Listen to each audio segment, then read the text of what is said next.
Welcome to Swaraj news. ముందుగా headlines చూద్దాం. బ్రహ్మోస్ మిసైల్ను ఎగుమతి చేయనున్న భారత్ మార్చి నాటికి ఫిలిప్పీన్స్కు ఎగుమతి.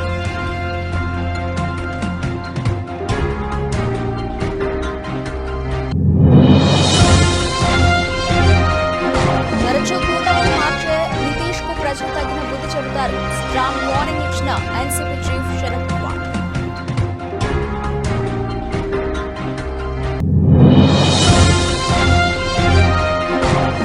ఆంధ్రప్రదేశ్ రాజకీయాల్లో సంచలనం. అక్కను కలిసిన చెల్లి.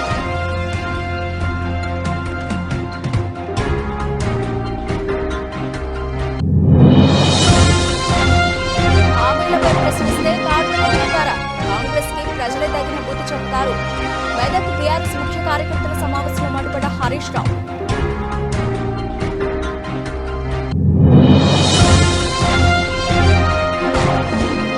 రెండో టెస్టుకు ముందు టీమిండియాకు భారీ షాక్.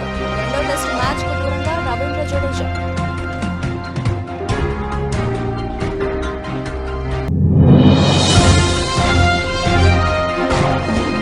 సౌందర్య బయోపిక్ చేయాలనుకున్న ఆసక్తికర వ్యాఖ్యలు చేసిన నేషనల్ క్రష్ రష్మిక.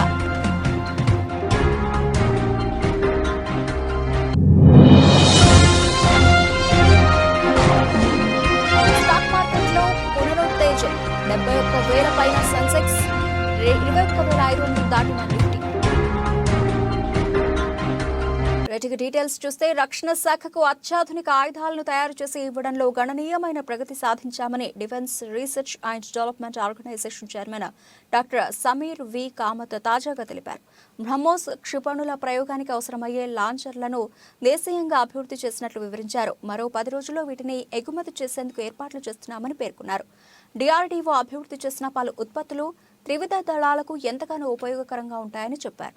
దాదాపుగా 4.94 లక్షల కోట్ల రూపాయల విలువైన ఉత్పత్తులను ఇప్పటి వరకు ఆర్మీకి అందజేశామని, రాబోయే రోజుల్లో మరిన్ని మెరుగైన ఉత్పత్తులను అందజేస్తామని తెలిపారు. ఈ ఏడాది మార్చి నాటికి బ్రహ్మోస్ సూపర్ సోనిక్ క్రూయిజ్ క్షిపణులను ఫిలిప్పీన్స్ కు ఎగుమతి చేయనున్నట్లు తెలిపారు. గడిచిన 5-6 రక్షణ శాఖ సమకూర్చుకున్న వివిధ ఉత్పత్తులలో 60 నుండి 70% ఉత్పత్తులు DRDO అభివృద్ధి చేసినవేనని డాక్టర్ కామత్ వివరించారు.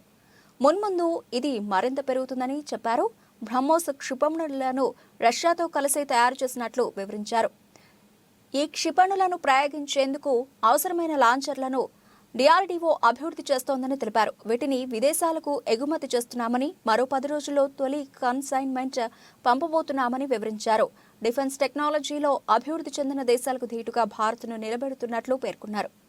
ముఖ్యమంత్రి పీఠం కోసం తరచూ కూటములు మార్చే జేడీయూ అధ్యక్షుడు బీహార్ సీఎం నితీష్ కుమార్ కు ప్రజలే తగిన బుద్ధి చెబుతారని ఎన్సీపీ అధినేత శరద్ పవార్ అన్నారు.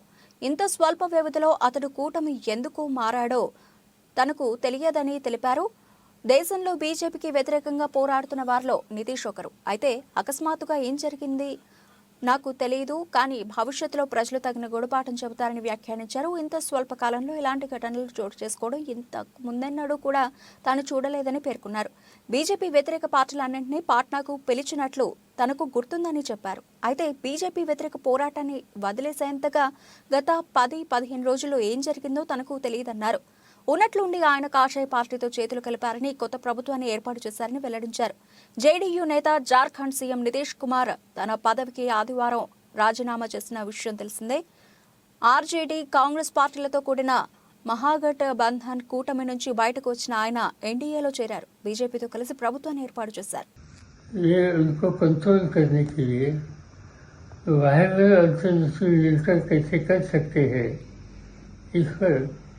एक बहुत प्रभावी चीज दे दिया और जिसकी आवश्यकता भी उन्होंने बताई और उसी लाइन पर वो काम करते थे. ये काम पिछले 15 दिन तक था और सडनली ये 8-10 दिन में क्या हो गया मुझे मालूम नहीं. वो विचारधारा उन्होंने छोड़ दी. जो कार्यक्रम देश में लेने की आवश्यकता थी वो देश के सामने बोलते थे, वो बात उन्होंने छोड़ दी और आज भाजपा के साथ बैठकर उन्होंने सरकार बनाई. आज तक इलेक्शन होने के बाद एक टर्म में टेनियर में किसी नेता ने 2 बार अलग अलग पार्टी का नेतृत्व या इसमें सहयोग देने का काम आज तक कभी हुआ नहीं था। नीतीश जी ने वो रिकॉर्ड किया, वो लीडर्स के साथ थे। ఇక ఇటు ఆంధ్రప్రదేశ్ రాజకీయాలు రోజు రోజుకి హాట్ గా మారుతున్నాయి. ముఖ్యంగా వైఎస్ రాజశేఖర రెడ్డి కుమార్తె వైఎస్ షర్మిల కాంగ్రెస్ పగ్గాలు చేపట్టిన దగ్గర నుంచి రాజకీయాలు మరింత స్పీడ్ అయ్యాయి. మొన్నటి వరకు వైఎస్ కుటుంబానికి దూరంగా ఉన్న వివేకానందరెడ్డి కుమార్తె సునీతారెడ్డి ఈ రోజు కడపలో ఇడుపులపాయలోని గెస్ట్ హౌస్ లో వైఎస్ షర్మిలను కలవడం ఇప్పుడు హాట్ టాపిక్ గా మారింది. కడప జిల్లాలో వైఎస్ కుటుంబానికి రాజకీయంగా ఒక చరిష్మా ఉంది. అందులోనూ ఆయన బిడ్డలు జగన్, షర్మిల అనేక ఒడిదుడుకులను ఎదుర్కొని రాజకీయంగా నిలదొక్కున్నారు. అయితే గత కొంతకాలంగా షర్మిల, సీఎం జగన్ మధ్య కొంత విభేదాలు వచ్చాయి. దీంతో తెలంగాణలో సొంత పార్టీ పెట్టిన షర్మిల ఈ మధ్యనే తన పార్టీని కాంగ్రెస్ పార్టీలో విలీనం చేశారు. అనంతరం ఏపీ కాంగ్రెస్ పగ్గాలు చేపట్టిన షర్మిల దూకుడుగా వ్యవహరిస్తూ కనుమరుగైపోతుంది అనుకున్న కాంగ్రెస్ పార్టీకి కొంత ఊపిరిని పోశారు. ఈ క్రమంలో ఈ రోజు తన సొంత జిల్లా కడప జిల్లాలో కాంగ్రెస్ పార్టీ విస్తృత స్థాయి సమావేశాన్ని ఏర్పాటు చేసిన షర్మిల రాజకీయంగా పెద్ద షాక్ ఇచ్చారు. వైఎస్ కుటుంబానికి దూరంగా ఉన్న తన సొంత బాబాయ్ వివేకానందరెడ్డి కూతురిని కలవడం ఇప్పుడు హాట్ టాపిక్ గా మారింది. గెస్ట్ హౌస్ లో తన సోదరితో షర్మిల భేటీలో ఏం మాట్లాడుకున్నారు అనేది ఇప్పుడు అంతా చర్చనీయాంశంగా మారింది. మార్చిలోగా 6 గ్యారంటీలను అమలు చేయకుంటే కాంగ్రెస్ పార్టీకి ప్రజలే కరుకాల్చి వాతపడతారని మాజీ మంత్రి సిద్దిపేట ఎమ్మెల్యే హరీష్ రావు హెచ్చరించారు. అలవి కాని హామీలిచ్చి అధికారంలోకి వచ్చిన కాంగ్రెస్ పార్టీ ఇప్పుడు ప్రజలకు మొండి చేయి చూపుతుందని మండిపడ్డారు. ఆదివారం ఆయన మెదక్ జిల్లా కేంద్రంలోని వైస్రాయ్ గార్డెన్స్ లో బీఆర్ఎస్ జిల్లా అధ్యక్షురాలు మాజీ ఎమ్మెల్యే పద్మా దేవేందర్ రెడ్డి అధ్యక్షతన నిర్వహించిన నియోజకవర్గ ముఖ్య కార్యకర్తల సమావేశంలో పాల్గొని మాట్లాడారు. కర్ణాటకలో అనేక హామీలిచ్చి కాంగ్రెస్ సర్కార్ అధికారంలోకి వచ్చిందని, గెలిచి 8 నెలలవుతున్న ఒక్క హామీ సరిగా అమలు చేయడం లేదని తెలిపారు. కాంగ్రెస్ సర్కారుపై ప్రజలకు భ్రమలు తొలగిపోయాయని, 6 నెలలు ఓపిక పడితే ప్రజలు వచ్చి అన్ని ఎన్నికల్లో బీఆర్ఎస్ కు ఓట్లు వేస్తారని చెప్పారు. రాబోయే పార్లమెంట్ ఎన్నికల్లో కర్ణాటకలో బీజేపీ, తెలంగాణలో బీఆర్ఎస్ ఎక్కువ స్థానాలు గెలవడం ఖాయమని పేర్కొన్నారు. 2 లక్షల రూపాయల రుణమాఫీ చేయకుండా పార్లమెంటు ఎన్నికలకు వెళితే కాంగ్రెస్ కు రైతులు ఓట్లేయరని అన్నారు. పార్లమెంటు ఎన్నికల కోడ్ రాకముందే హామీలను అమలు చేసి కాంగ్రెస్ పార్టీ తన చిత్తశుద్ధిని నిరూపించుకోవాలని హితవు పలికారు. తాము ఎన్నికల మేనిఫెస్టోలో ఇవ్వని హామీలను కూడా అమలు చేశామని, కాళేశ్వరం నీళ్లు తెచ్చి రైతుల కాళ్లు కడిగామని గుర్తు చేశారు. మరి మళ్ళా నెల రాలేదా? మళ్ళా నెలవే ఇంకో నెల వచ్చాయి. 54,000 దానికి దరఖాస్తు కావాలనా? దానికి ఎంక్వైరీ కావాలనా? ఆల్రెడీ రాష్ట్రంలో 44 లక్షల పెన్షన్దారులు ఉన్నారు. వాళ్ళకు 200 ఉంటే 10 అంతలు పెంచి కేసీఆర్ 2,000 చేసిండు, ఇచ్చిండు. 10 అంతలు పెంచలే మనం. నువ్వు ఇప్పుడు డబుల్ చేస్తా అన్నావు, చెయ్యి సీదా. దానికి దరఖాస్తు ఎందుకు? దానికి ఏం అడ్డం ఉన్నది? 2,000 పోయి 4,000 చేయడానికి నీకు ఏ కాగితం కావాలి? నీకేం ఎంక్వైరీ కావాలి? నీకు ఏ దరఖాస్తు అవసరం ఉన్నది అని నేను అడుగుతా ఉన్నా. అది ఎందుకు ఇస్తలేవు అని మనం అడగాలనా వద్దా? అలాగా 4,000 ఎప్పుడు ఇస్తావా అంటే వాళ్ళు మీ సంగతి చెప్తాం అని మాట్లాడిన వాళ్ళ మీద ఎదురుదాడికి దిగుతున్నారు. కేసులు పెట్టమని బెదిరిస్తున్నారు. కింది స్థాయి కార్యకర్తల్ని బెదిరిస్తున్నారు. మన ఎమ్మెల్యేలను బెదిరిస్తున్నారు. ఇలా మన పల్లా రాజేశ్వర రెడ్డి ఎమ్మెల్యే గారి మీద అక్రమ కేసులు పెట్టి ఆయన ఇబ్బంది పెట్టే ప్రయత్నం చేస్తున్నారు.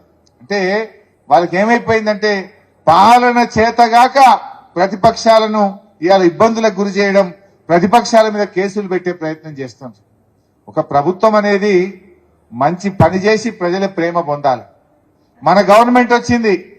ఉత్తరాంధ్ర వెనుకబాటుతనాన్ని రూపుమాపి ఉత్తమాంధ్రగా తీర్చిదిద్దడానికి మేధో వలసల్ని ఆపడమే శరణ్యమని, ఇందుకుగాను రైతులంతా మానవ వనరులను వినియోగించుకునే అధునాతన వ్యవసాయ పద్ధతులపై అవగాహన కల్పించుకోవాలని చెప్తూ ఇదే ధ్యేయంతో రాష్ట్రమంతటా రైతు సదస్సులు ఏర్పాటు చేస్తున్నామని విజయనగరంలో ఏర్పాటు చేసిన రైతు సదస్సులో పలస్ గ్రూప్ సీఈఓ డాక్టర్ గేదెల శ్రీనుబాబు అన్నారు. ఈ సదస్సుకు ఉత్తరాంధ్ర నలుమూలాల నుంచి ఎంతో మంది రైతులు తండోపతండాలుగా తరలివచ్చారు. ఈ సందర్భంగా విజయనగరం జ్యూట్ మిల్లు దగ్గర నుంచి బయలుదేరిన ఊరేగింపులో కొందరు రైతులు ఎడ్లబండ్లతో పాల్గొనడం చూపర్లను ఆకర్షించింది.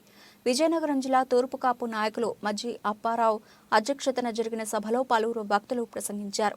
ఒక 15 నుంచి 20 లక్షల మంది జనాభా మళ్ళీ వస్తున్నారు. ప్రతి పండుగ మీరు చూస్తూ ఉంటారు కదా సంక్రాంతికి. ఈ వలసలకు మేజర్గా కారణం ఏంటి? ఇక్కడ ఉపాధి లేకపోవడం. ఇక్కడ ఉపాధి కల్పించాలంటే ఆర్థికంగా బలపడాలి. ఆర్థికంగా బలపడాలంటే మొత్తం వ్యవసాయ భూములు ఏవైతే ఉన్నాయో ఈ వ్యవసాయ భూములన్నింటినీ అందుబాటులోకి తీసుకురావాల్సిన అవసరం ఎంతైనా ఉంది. సో దీంతో పాటు పండిన పంటలకి తగిన గిట్టుబాటు ధర కూడా తీసుకురావాల్సిన అవసరం ఉంది. ఒకప్పుడు ఇలాంటి వ్యవస్థలు ఏవైనా చేయాలంటే చాలా కష్టం. కానీ ఈ రోజుల్లో ప్రపంచమంతా ఒక గ్రామంలాగా మారింది, ఒక కుగ్రామంలాగా ఉంది. సో మన ఉత్పత్తులు కానీ ఆరోగ్యకరమైన ఉత్పత్తులని, ఆర్గానిక్ ప్రొడక్ట్స్ అని మనం ప్రచారం చేయగలిగితే ప్రతి రైతు ఒక పారిశ్రామికవేత్తగా ఎదుగుతారు. అలాగే ఈ వలసలు కూడా తగ్గుతాయి. నాకు తెలిసిన గణాంకాల వరకు 1991 వరకు మన విజయనగరం జిల్లాలో దాదాపుగా జగిత్యాల జిల్లా ధర్మపూర్ పట్టణంలోని శ్రీ లక్ష్మీ నరసింహస్వామి ఆలయంలో సంకష్టహార చతుర్థి సందర్భంగా అనుబంధ దేవాలయమైన శ్రీ రామలింగేశ్వర స్వామివారి దేవస్థానంలో గల గణపతికి గణపతి ఉపనిషత్తుల్లో అభిషేకం, విశేష పూజలు, హారతి, మంత్రపుష్పం కార్యక్రమాలు అత్యంత వైభవంగా నిర్వహించారు. ఈ కార్యక్రమంలో దేవస్థాన కార్యనిర్వహణాధికారి Sankatala Srinivas, renovation committee chairman Indarapu Ramaiah మరియు కమిటీ సభ్యులు, వేద పండితులు Palipu Praveen Kumar, superintendent Kiran, senior assistant Aluvala Srinivas, అభిషేకం పురోహితులు పూజ రాజగోపాల్, అర్చకులు విశ్వనాథం, సాయికుమార్, భక్తులు, గ్రామస్తులు పాల్గొన్నారు. విద్యుత్ ఛార్జీల పెంపు జోలికి పోనని, ఉన్న ఛార్జీలు తగ్గించి ప్రజలకు సుపరిపాలన అందిస్తానని నాటి ఎన్నికల ముందు ముసలి కన్నీరు రాల్చి అధికారం చేపట్టిన వైసీపీ ప్రభుత్వం తన పాలనలో వరుసగా 5వ విద్యుత్ ఛార్జీల మోతకు సిద్ధమవుతోందని, ఇది ప్రజలను నమ్మించి వంచడమేనని వామపక్ష పార్టీల నేతలు ఆరోపించారు. విద్యుత్ ఛార్జీల పెంపుపై ప్రజాభిప్రాయ సేకరణ చేపట్టడాన్ని నిరసిస్తూ సోమవారం గురుద్వారా ఈపీడీసీఎల్ కార్యాలయం ఎదుట వామపక్ష పార్టీలు ఆందోళన చేపట్టాయి. ఈ సందర్భంగా నేతలు మాట్లాడుతూ ఇది ప్రజాభిప్రాయ సేకరణ కాదని, బూటకపు అభిప్రాయ సేకరణ అని మండిపడ్డారు. తెలుగుదేశం పార్టీ విద్యుత్ ఛార్జీలు పెంచి ప్రజలపై భారాలు మోపిందని, నన్ను నమ్మండి, మా నాన్నగారి పరిపాలనను మించి పరిపాలన చేసి విద్యుత్ ఛార్జీలు పెంచమని వాగ్దానాలు గుప్పించి అధికారం చేపట్టిన జగన్మోహన్ రెడ్డి మళ్లీ ఇంకొకసారి విద్యుత్ ఛార్జీలు పెంపుకు శ్రీకారం చుట్టడం అన్యాయమని అన్నారు. ఇది ముమ్మాటికి ప్రజలను మోసం చేయడమేనని ఆరోపించారు. సర్దుబాటు ఛార్జీలు, ఈ ఛార్జీలే ఛార్జీలు. ఈ ఛార్జీల పేరు మీద ప్రజల మూలుగులు పీల్చి విద్యుత్ భారాలు విపరీతంగా ప్రభుత్వం ప్రజల మీద చేస్తా ఉంది. ఈ దుర్మార్గమైనటువంటి ఈ ఛార్జీలు వెంటనే రద్దు చేయమని చెప్పని సిపిఎం, సిపిఐ, వామపక్ష పార్టీలుగా మేము డిమాండ్ చేస్తా ఉన్నాం. దీనికి తోడు ప్రజలకి స్మార్ట్ మీటర్లు పెట్టడం కోసం ప్రయత్నం చేస్తున్నారు. రైతుల పప్పు చట్టం మీటర్లు పెట్టడం కోసం ప్రయత్నం చేస్తున్నారు.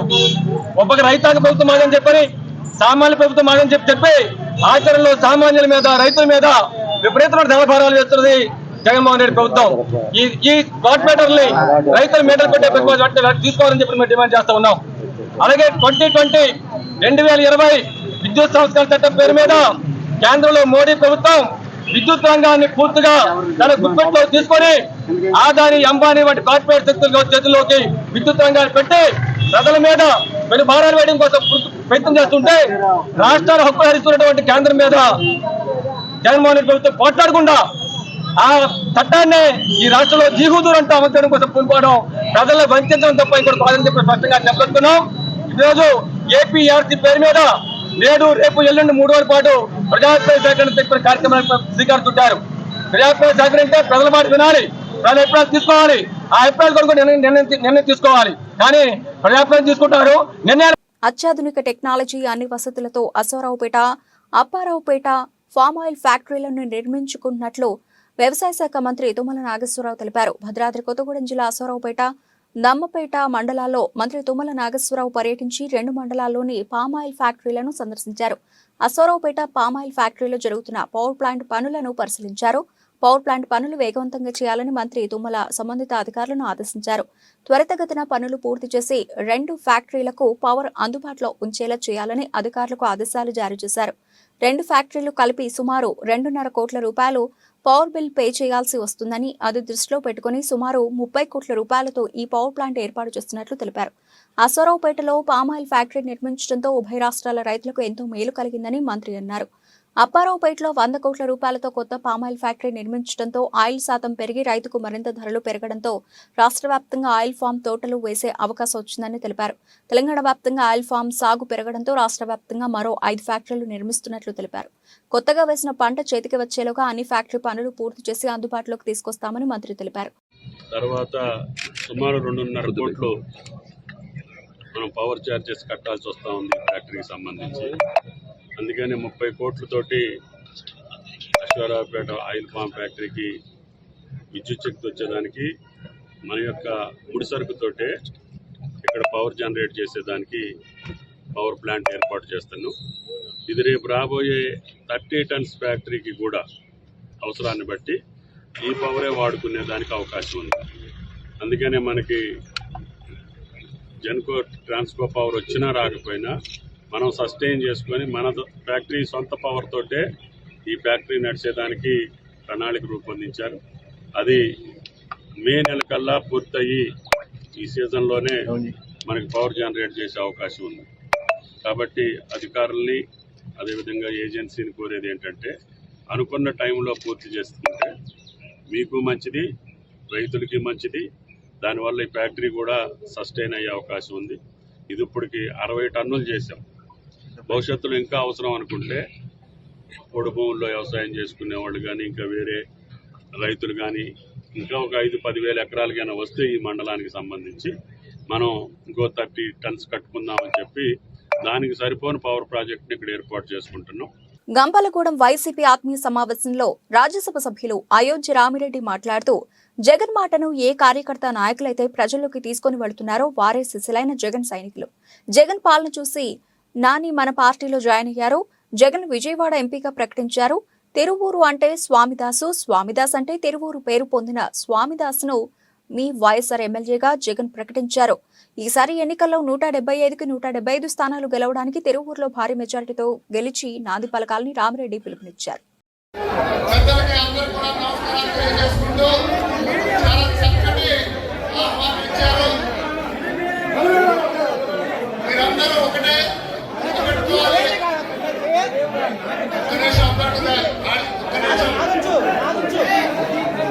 తెలంగాణ ఉద్యమకారుల ఫోరం కరీంనగర్ జిల్లా ఆధ్వర్యంలో రవాణా శాఖ మరియు బీసీ శాఖ మంత్రి పొన్నం ప్రభాకర్ గౌడ్కి సన్మాన సభ చేయడం జరిగింది.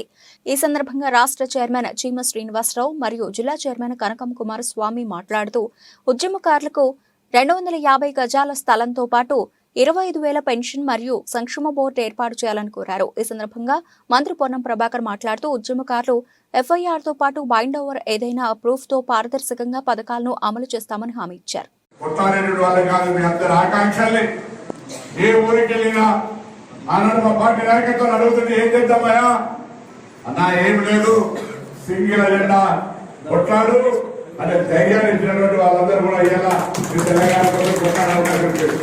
అందుకే మళ్ళీ చెప్తా ఉన్నా, ఇలా తప్పకుండా తెలంగాణ ఉద్యమంలో కూడా భాగస్వాములకు పాల్పంచుకున్న వాళ్ళందరికీ న్యాయం చేసే బాధ్యత కాంగ్రెస్ పార్టీ, కాంగ్రెస్ ప్రభుత్వం.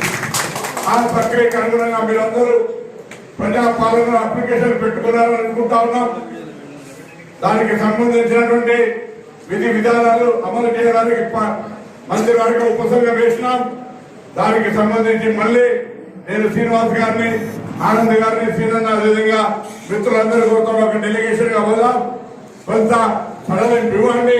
హ్యాండ్ ఓవర్ అయినటువంటి వాళ్ళకో, జీడీ ఎంటర్ ఉన్నటువంటి వాళ్ళకో ఇతరత్ర ఆధారాలు ఉంటాయని చెప్పేటువంటి విధంగా మనం దానిలో మార్గదర్శకత్వం చేద్దాం.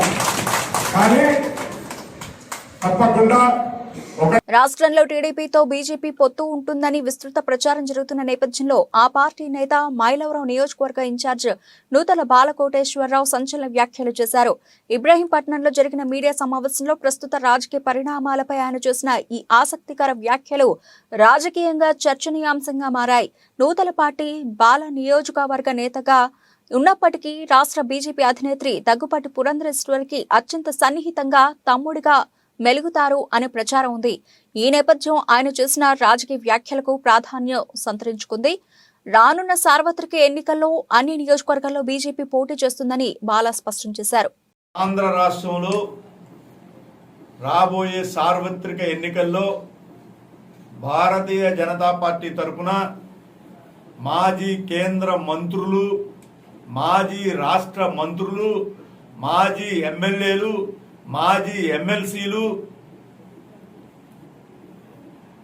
మాజీ రాజ్యసభ సభ్యులు పోటీ చేయబోతా ఉన్నారు.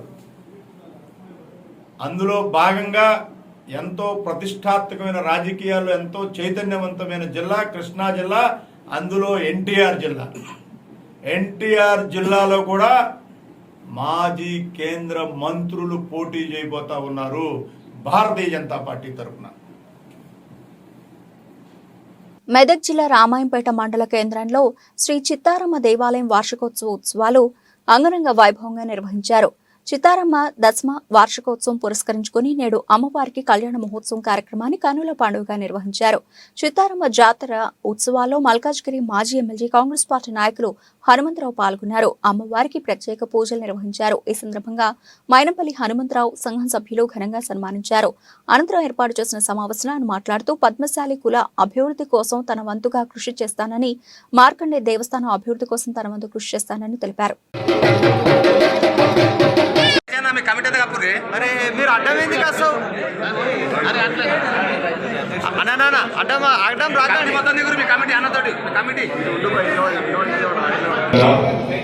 ఎప్పుడు కూడా సత్యమలను నా పెద్దలలాగానే భావిస్తాను. వారు ఏదైనా అడిగినప్పుడు కాదనే సమస్య లేదు. తప్పకుండా ఆ గుడికి మా కాంట్రిబ్యూషన్ ఉంటుంది. ఏదైతే రామాయంపేట్ కాన్స్టిట్యున్సీ ఉన్నప్పటి నుంచి మీరందరూ కూడా నాకు అండగా ఉన్నారు. మొట్టమొదటిసారి నన్ను ఎమ్మెల్యే చేసిందే రామాయంపేట నుంచి. నా కంఠంలో ఊపి ఉండే వరకు నేను మర్చిపోయినాను. ఎప్పుడు కూడా మల్కాజ్గిరిలో ఎమ్మెల్యే ఉన్నప్పటికీ కూడా మెదక్ జిల్లా వాసులను ఎప్పుడు మర్చిపోనని చెప్పేవాడిని. మరి అదే విధంగా రామాయంపేట తర్వాత డెలిమినేషన్ లో మెదక్ అయింది. మెదక్ నుంచి కూడా మీరు గెలిపించడం జరిగింది. మరి తర్వాత నాకు బ్యాక్ పెయిన్ ఉండడం వల్ల హైదరాబాద్ షిఫ్ట్ అయ్యాను. మళ్ళీ 10 సంవత్సరాల తర్వాత నా కుమారుడు పంపిస్తే మళ్ళీ మీరు ఆశీర్వదించారు. కంటిన్యూగా యాక్టివ్ గా గెలిపించినందుకు నా కంఠంలో ఊపిరిండే వరకు నేను మిమ్మల్ని మర్చిపోను. ఒకటి ముఖ్యంగా గమనించాలి ఏంటంటే, ఎవరికైతే నేను పొలిటికల్ గా జీవితాన్ని ఇచ్చినో ఆ 2 సార్లు ఎమ్మెల్యే ఉన్నప్పుడు వాళ్ళు లేదు. ఇంకా ఈరోజు కుర్రోళ్ళు మొదలే యూత్ మొట్టమొదటి వచ్చిండ్రు. ఆ యూత్ తో పాటు పాత కార్యకర్తలు, అన్ని పార్టీల కార్యకర్తలు ఈరోజు సహకరించారు. కాంగ్రెస్ లో మొట్టమొదటి నుంచి వీళ్ళందరూ కూడా పనిచేసినప్పటికీ మేము కొత్తగా వచ్చిన ఉప్పల్ వేదికగా జరిగిన మొదటి టెస్ట్ మ్యాచ్ లో టీమిండియా 28 పరుగుల తేడాతో ఓటమి పాలైంది. గెలవాల్సిన మ్యాచ్ లో ఓడిపోవడం టీమిండియా అభిమానులకు పెద్ద షాక్. ఓవైపు ఓటమి బాధలో ఉన్న భారత్ కు ఇప్పుడు గట్టి ఎదురుదెబ్బ తగిలింది. Team India star allrounder Ravindra Jadeja రెండో టెస్ట్ మ్యాచ్ కు దూరమయ్యే అవకాశాలు ఎక్కువగా కనిపిస్తున్నాయి. మొదటి టెస్ట్ మ్యాచ్ లో అతడి తొడ కండరాలు పట్టేశాయి. ఉప్పల్ టెస్ట్ మ్యాచ్ లో రెండో ఇన్నింగ్స్ లో అదనపు పరుగు కోసం ప్రయత్నించిన రవీంద్ర జడేజాను బెన్ స్టోక్స్ రనౌట్ చేశాడు. ఆ సమయంలో వేగంగా పరిగెత్తుతూ ఉండగా జడేజా తొడ కండరాలు పట్టేశాయి. ఈ క్రమంలోనే జడేజా ఇబ్బంది పడుతూనే గ్రౌండ్ బయటకు వెళ్లాడు. అతడి నొప్పి తీవ్రత చాలా ఎక్కువగా ఉన్నట్లుగా తెలుస్తోంది. రవీంద్ర జడేజా గాయంపై మ్యాచ్ అనంతరం హెడ్ కోచ్ రాహుల్ ద్రావిడ్ స్పందించారు. ఈ విషయం గురించి ఇంకా ఫిజియోతో మాట్లాడలేదని చెప్పారు. కాబట్టి ఇప్పుడే అతడి పరిస్థితి గురించి తెలుపలేమన్నారు. సినీ పరిశ్రమలో బయోపిక్లు కొత్తేమీ కాదు. ఎప్పుడూ ఏదో ఒక బయోపిక్ వస్తూనే ఉంటుంది. సినీ పరిశ్రమలోని గొప్ప వ్యక్తులే కాక అన్ని రంగాల్లోని పలువురు ప్రముఖుల బయోపిక్స్ తెరకెక్కిస్తూ ఉంటారు. ఈ కోవలోనే ఒకప్పటి దివంగత స్టార్ హీరోయిన్ సౌందర్య బయోపిక్ కూడా తీస్తారని గతంలో వార్తలు వచ్చినా అధికారికంగా ఎవరూ ప్రకటించలేదు. 1992 నుండి 2002 వరకు దాదాపు 10 సంవత్సరాల తెలుగు, కన్నడ పరిశ్రమల్లో స్టార్ హీరోయిన్ గా వెలిగింది సౌందర్య.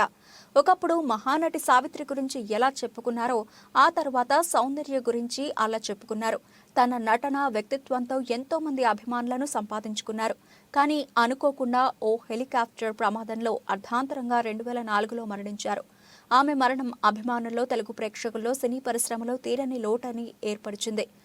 సౌందర్య మరణించి దాదాపు 20 ఏళ్లు అవుతున్నా ఇంకా ఆమె నటనని, ఆమెని గుర్తు చేసుకుంటూనే ఉన్నారు. అయితే గతంలోనే సౌందర్య జీవితాన్ని బయోపిక్గా తెరకెక్కిస్తామని పలు వార్తలు వచ్చాయి. కానీ అవి ఇప్పటి వరకు కార్యరూపం దాల్చలేదు. తాజాగా రష్మిక మందన ఓ ఇంటర్వ్యూలో తాను ఇండస్ట్రీకి రాకముందు తమ నాన్న తాను కొంచెం సౌందర్యగారిలా ఉన్నానను అనేవాళ్ళు. ఒకవేళ తాను అలాగే ఉన్నాను అనిపిస్తే సౌందర్య గారి బయోపిక్లో నటించాలని ఉంది. ఆమె జర్నీ అంటే నాకు చాలా ఇష్టం అని తెలిపింది. దీంతో ఇప్పుడు మరోసారి సౌందర్య బయోపిక్ చర్చగా మారింది. నటించడానికి రష్మిక రెడీగా ఉంది. మరి సౌందర్య బయోపిక్ ఎవరు తెరకెక్కిస్తారో చూడాలి. సౌందర్య అభిమానులు కూడా ఆమె బయోపిక్ రావాలని కోరుకుంటున్నారు. సౌందర్య బయోపిక్ వస్తే సావిత్రి బయోపిక్ మహానటిలాగే అది కూడా ఒక క్లాసిక్ సినిమాలా నిలిచిపోతుంది. శుక్రవారం నష్టాల్లో ముగిసిన ఇండియన్ స్టాక్ మార్కెట్లు ఈ రోజు ఉత్సాహంగా ప్రారంభమయ్యాయి. బ్యాంక్ నిఫ్టీలోనూ జోరు కనిపించింది. ఆసియా మార్కెట్ల నుంచి సానుకూల పవనాలకు బడ్జెట్ వారంలోని బులిష్నెస్ తోడవడంతో మన మార్కెట్ మెరుగ్గా కనిపిస్తోంది. పార్లమెంటు బడ్జెట్ సమావేశాలు జనవరి 31 నుంచి ప్రారంభమవుతాయి. ఫిబ్రవరి 1న ప్రభుత్వం బడ్జెట్ను సమర్పిస్తుంది. ఫిబ్రవరి ఎఫ్ఎన్ఓ సిరీస్ ఈ రోజు నుంచి ప్రారంభమైంది. ఆ ఉత్సాహం కూడా మార్కెట్కు తోడైంది.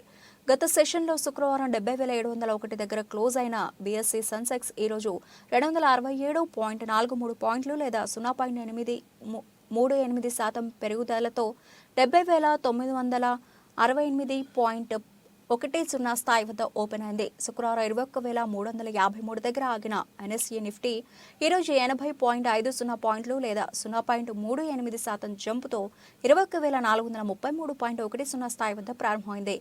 బ్రాడర్ మార్కెట్లలో BSE mid cap and small cap సూచీలు వరుసగా 0.4%, అలాగే 0.8% వరకు పెరిగాయి. మార్కెట్ ప్రారంభ సమయంలో సెన్సెక్స్ 30 ప్యాక్లోని 25 stocks green zone, 5 stocks red జోన్లో ఉన్నాయి. సెన్సెక్స్ టాప్ గెయినర్స్లో సన్ఫార్మా 2.55% లాభపడింది.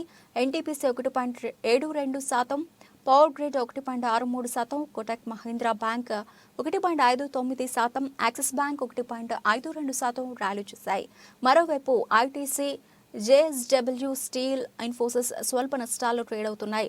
నిఫ్టీ 50 ప్యాక్లోని 40 స్టాక్స్ లాభపడగా 10 స్టాక్స్ పతనంలో ఉన్నాయి. నిఫ్టీ టాప్ గెయినర్స్లో అదానీ ఎంటర్ప్రైజెస్ 5.09%, ఓఎన్జీసీ 4.17% లాభపడ్డాయి. Adani Ports 3.74%, Sun Pharma 3.05%, SBI life 2.44% బలాన్ని ప్రదర్శిస్తున్నాయి.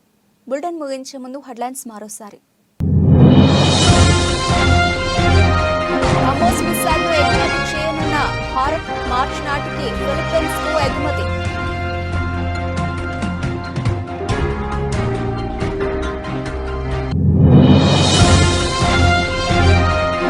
తరచూ కూటమిని మార్చే నితీష్ కు ప్రజలు తగిన బుద్ధి చెబుతారు. స్ట్రాంగ్ వార్నింగ్ ఇచ్చిన ఎన్సీపీ చీఫ్ శరద్ పవార్.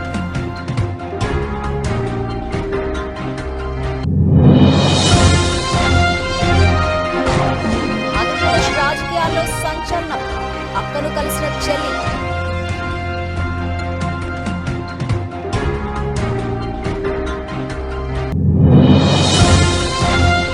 హామీలపై ప్రశ్నిస్తే తాడులో ఉంటారా?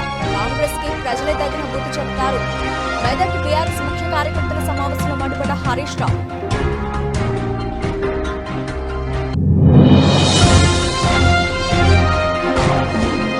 రెండో టెస్టుకు ముందు టీమిండియాకు భారీ షాక్. రెండో టెస్టు మ్యాచ్ కు దూరంగా రవీంద్ర జడేజా.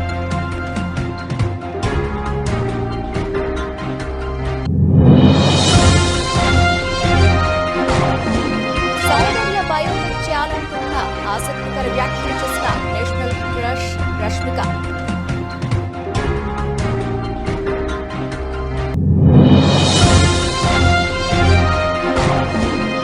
స్టాక్ మార్కెట్లో పునరుత్తేజం. 71,000 పైన సెన్సెక్స్, 21,500 దాటిన నిఫ్టీ. ఇవి ఇప్పటివరకు నిలిచిన అప్డేట్స్. మరిన్ని అప్డేట్స్తో మళ్ళీ కలుద్దాం. అంతవరకు సెలవు. నమస్తే.